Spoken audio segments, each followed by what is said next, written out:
Well, I mean, I'm not a specialist in the oil in the OPEC industry side, but for our business, it is not making any difference as such. Okay. Yeah. We are just days away, though, from this OPEC meeting in Vienna. It's going to be really important for the price of oil and for markets moving forward. Do you think that we should be questioning the relevance of OPEC or its control over the market today? Well, I mean, OPEC is there for a very long time. Prices go up, prices go down. The business and industry that we are in, the specific midstream business, we are having always the need of storing product, being it, let's say, oil prices high, being oil prices low. The oil industry cannot go without the midstream industry. So if you see it long time back, oil prices were high.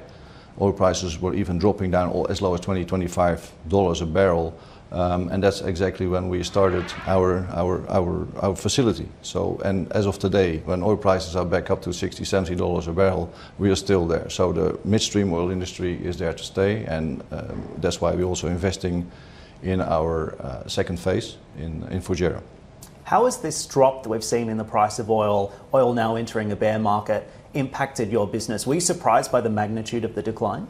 As mentioned, the oil industry cannot live without the midstream. The oil prices being high or the oil prices being low, we are needed for the supply as part of the supply chain. So we are not too much affected by that drop of prices, or let's say the increment of prices. And just out of curiosity, do you think, is it your own personal view that this OPEC Plus might come up with some kind of agreement to cut production at the meeting this week, and how would that impact oil? If the prices would go up, let's say in next upcoming meeting with OPEC, I think that personally, I'm talking about personal title here, that if there's a shortage, it will be filled in by other countries as well, and to stabilize prices even from US side. Let's talk about what you're doing at the moment as well. I know you've been investing a lot in improving your storage capacity out in Fujairah. Tell me about where you're at with regards to phase 2 of that expansion, and when do you expect that to be complete? Well, phase 2 is specifically designed for crude.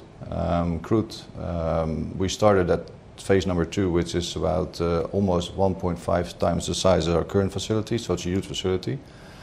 We started that in last September, and it will be slated to be complete by the first quarter of 2020, which steps exactly into the requirement of the IMO 2020 regulations, because half of the tanks are also able to be converted to accommodate fuel oil.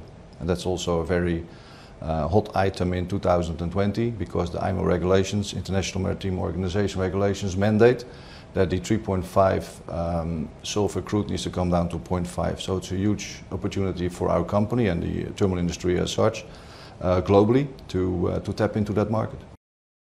Hey everybody, it's Hadley Gamble from our new CNBC Middle East Bureau in Abu Dhabi. Thanks for stopping by. Now, to watch more, you can try one of the videos that just popped up on your screen. And don't forget to subscribe.